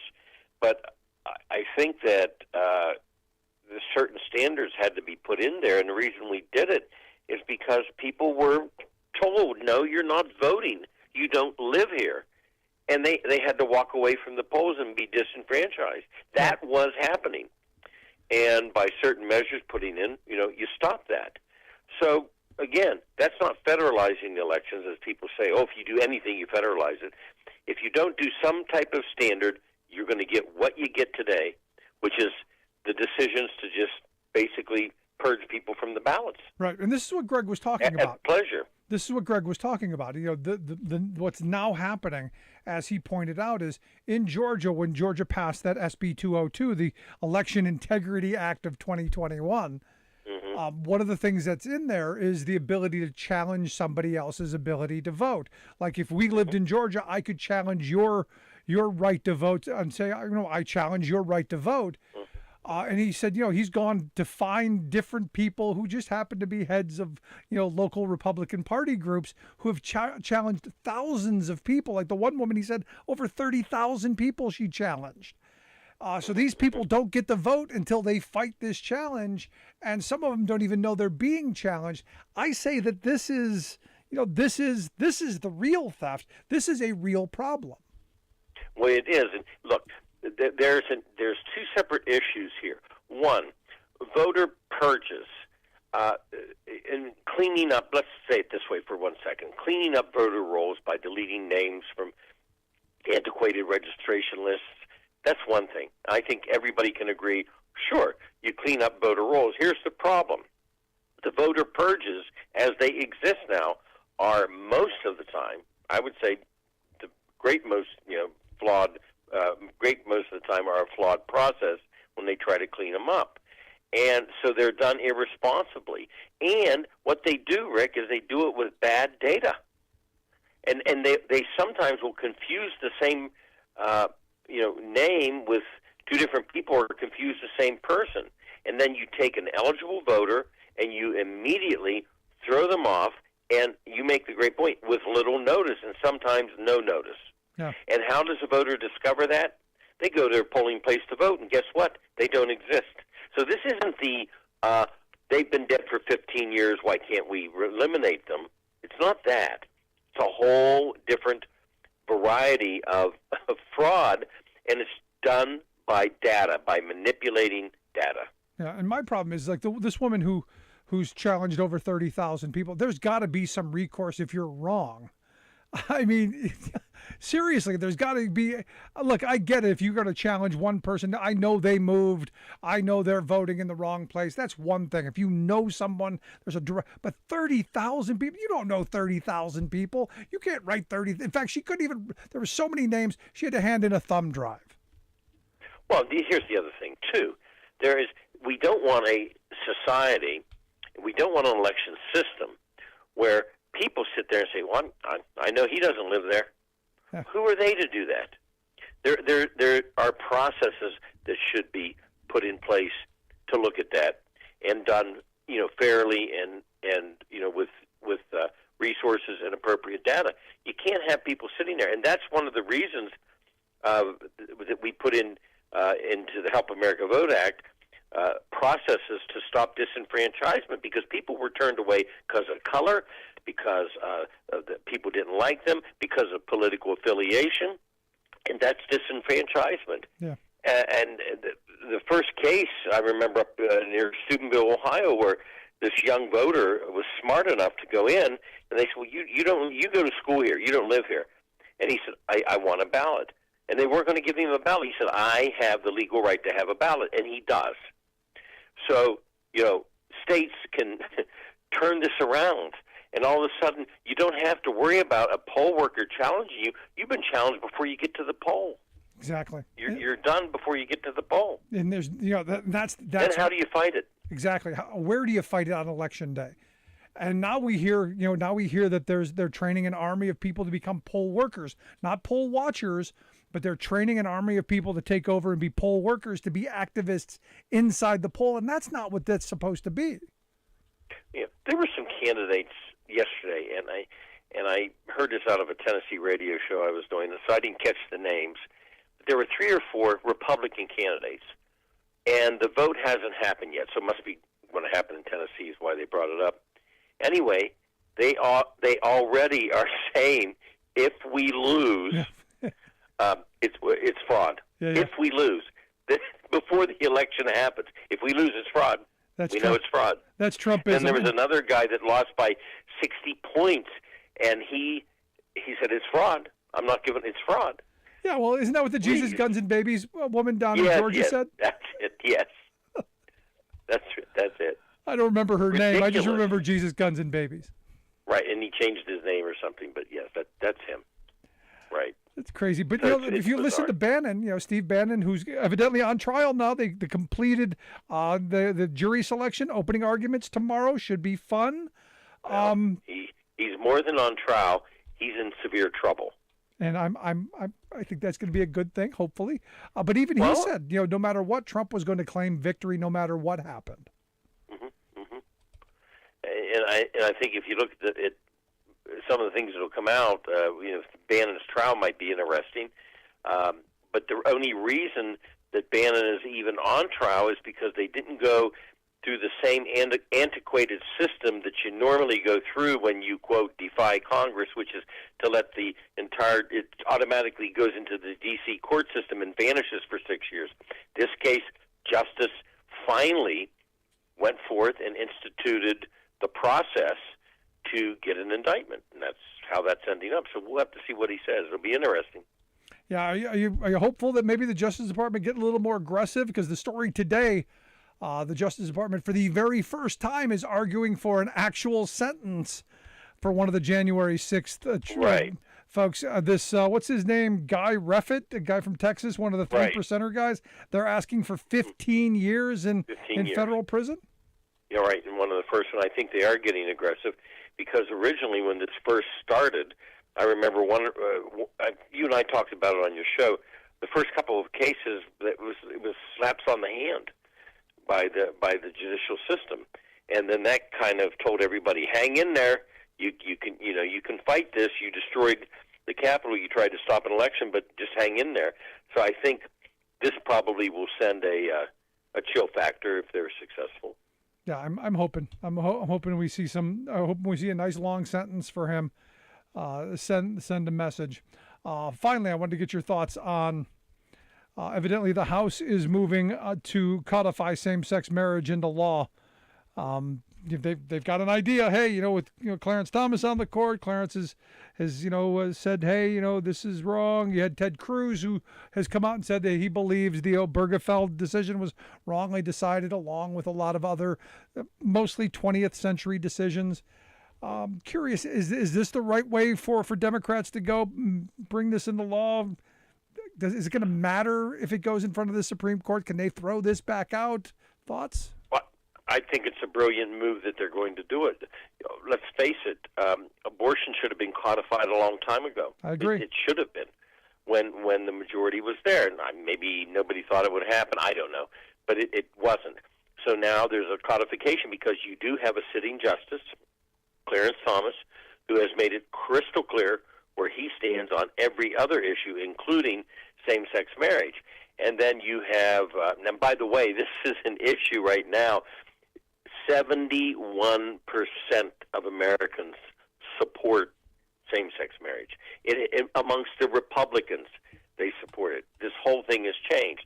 So what you've got is Ted Cruz coming out and saying what he's historically said on the issue. You had Josh Hawley came out, Senator Hawley, and then Senator Cornyn of Texas came out supporting Cruz, but kind of danced around, well, it sort of maybe won't happen. On the other hand, you've got other Republicans, including Lindsey Graham, who are saying, wait a minute, this isn't going to happen, this isn't going to happen. Well, if they don't want it to happen, then they have a chance to now vote. Yep. And if Democrats are smart, if Democrats are smart, every one of these issues they bring up and make a vote on the record, and they do this from now till election time, and they do it often. Right. So every day in the next news cycle for the next until election time, there's a story in the paper of all the Republicans who are voting against same-sex marriage, voting against abortion rights, voting against interracial marriage, contraception, all down the line, all of the things of the 20th century that were fought for that are now seem to be on the table. There should be a vote on. Right, because groups shift, and then groups get supportive, and then they get soft on a candidate. And that can happen. If you look at the polling right now on the president, certain groups are getting soft. Asians, Latinos. Now, that doesn't mean that they won't come back, but this happens. We have a fluid America. And what has happened with the same-sex marriage issue, is I guarantee you Republicans like Mitch McConnell did not want Thomas to make those statements, did not want other senators to come out and basically, stir up the crowd on this issue, frankly, because, again, the entire LGBTQ community, that doesn't necessarily mean that they were going to get extremely active until Thomas makes his statements, Cruz makes his statements, so now there'll be a vote. Yep. And with that vote, that will tell all of these advocacy groups and communities where people stand. I think it's a brilliant move. If I was advising the Speaker, because the House moves faster, I would say put a whole series of things up. Yeah, no, look, I think there should be a vote for collective bargaining rights immediately. So for all of my union brothers and sisters who are voting for Trump and voting for all these Republicans to go, hey, look, your contract is on the line. Here are the people who support collective bargaining, and here are the people who do not support collective bargaining. And I'll guarantee there's only going to be a handful of Republicans, maybe 3 or 4, maybe 5 at the most, who are going to vote for it. Right. It used to be 50, yep. the famous 50. It's dwindled down. And it's interesting about that issue also. I just read an article yesterday in Surfing the News about a lot of people who are in the white-collar, groups that are supporting unions. It's changing quite a lot. No, I look at my aunt. It's out there. My aunt's in her 70s. She's never been a member of a labor union, but she's a huge supporter. Has always been her whole life because she saw the benefits that, for her parents, she saw the benefits for her generation and knew that for society as a whole, having a strong labor movement to raise wages and good working conditions for people meant better jobs for her and for other people who weren't in unions. And this is where we've got to keep giving that message. But we're in a classic which side are you on moment. And the Democrats, if they're smart, they're going to take advantage of this, and they're going to keep pushing that out there and keep letting people know which side each person is on, so that maybe people will pay attention. This is going to be a tight election in the fall. This is changing. Roe versus Wade made a lot of the changes, but Roe versus Wade, and people get mad at me. It's mad at me for saying it's not enough. I know it's an important issue. I'm not saying that, but it's not enough politically for a whole wide variety of reasons being fought at the state level. There needs to be accountability on other issues, and it's important in the process for November. And I think what they're doing, if the Senate is smart, they will follow suit. Yep. If Schumer is listening, that's what we should be doing as well. But Bob, as always, great stuff. Thanks so much for your time. Thank you. Our good friend, former Ohio Congressman Bob Ney. Love to hear your thoughts. You can email me, rick@thericksmithshow.com. I'm going to take a quick break right back after this. Stick around. You're listening to The Rick Smith Show, where working people come to talk.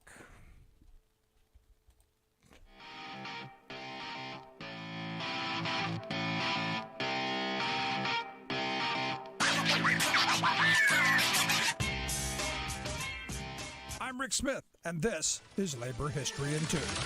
On this day in labor history, the year was 1914. That was the day IWW songwriter Joe Hill was sentenced to be executed in Utah. He was convicted of murder, although the charges were likely trumped up. Hill grew up in Sweden. His father died from an occupational injury in 1877, and the children had to quit school and go to work. When Hill's mother died 2 years later, Joe came to America with his brother. He worked in various cities throughout the country. When he was in California in 1910, Joe joined the International Workers of the World. His songs were compiled into the IWW's Little Red Songbook. Hill had his first run-in with police during the San Pedro dockworkers strike in 1913. He was arrested and held for 30 days on the charge of vagrancy because, he said later, he was a little too active to suit the chief of the burg during the strike. In 1914, Hill was charged with the murder of a grocer and his son in Salt Lake City. The evidence was circumstantial. The jury found him guilty even though neither witness for the prosecution could identify Hill conclusively, and the gun used in the murder was never recovered. Hill penned the famous words, "Don't mourn, organize," in a letter to fellow fellow IWW organizer Big Bill Haywood before his execution by firing squad. His body was cremated and the ashes mailed to IWW locals in every state but Utah. I dreamed I saw Joe Hill last night, alive as you and me. Says I, but Joe, you're 10 years dead. I never died, says he. I never died, says he. Labor History in 2 brought to you by the Illinois Labor History Society and The Rick Smith Show. For more information, go to laborhistoryin2.com.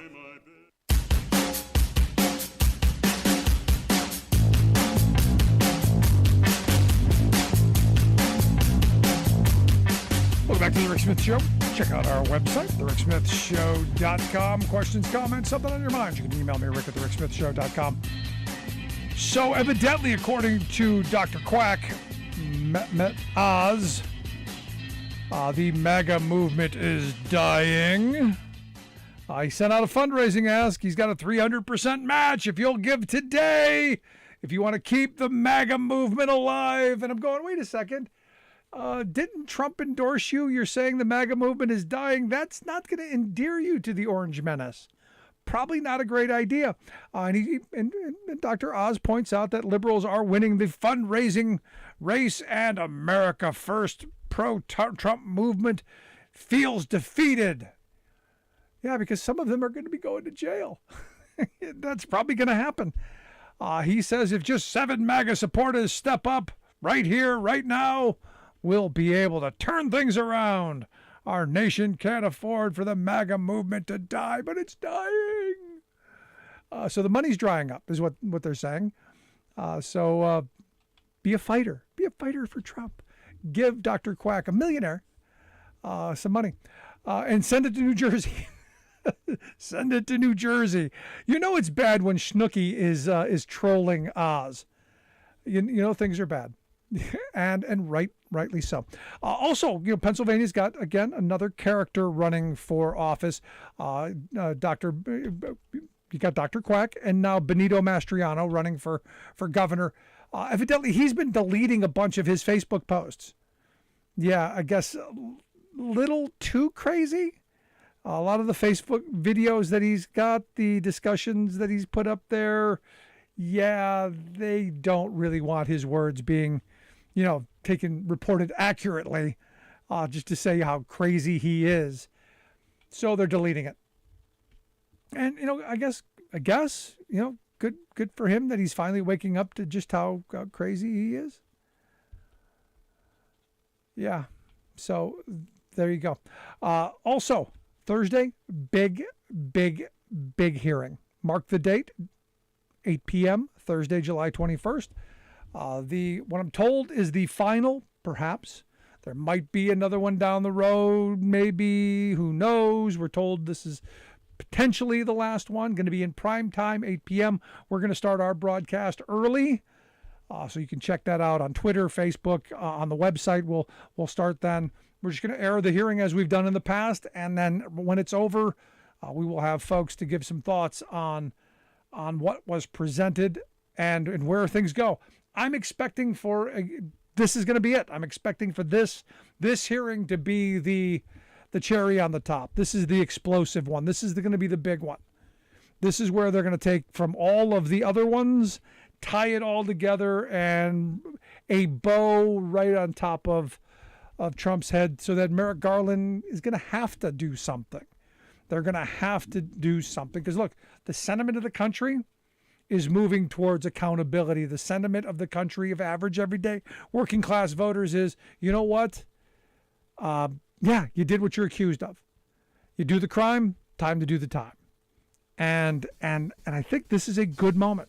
Could be a good unifying, healing kind of moment where accountability and sunshine come together. And we start purple walking some folk.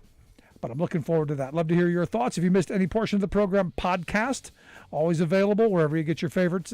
Ours will be there. Email me, rick at thericksmithshow.com. Thanks so much for being here. We'll see you back here next time.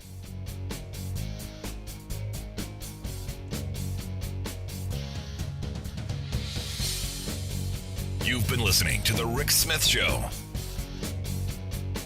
Email Rick at rick@thericksmithshow.com.